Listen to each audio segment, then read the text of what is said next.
Hello guys!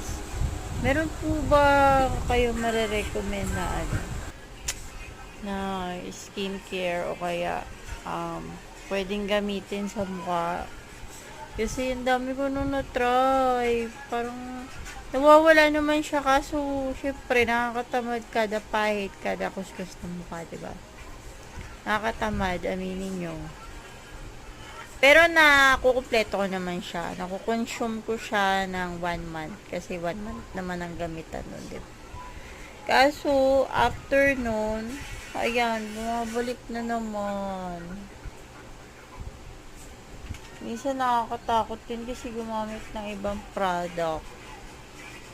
Kasi, syempre, lalo na pag sensitive ka. Sensitive skin. Tapos, oily pa ako. Baka may marirecommend kayo.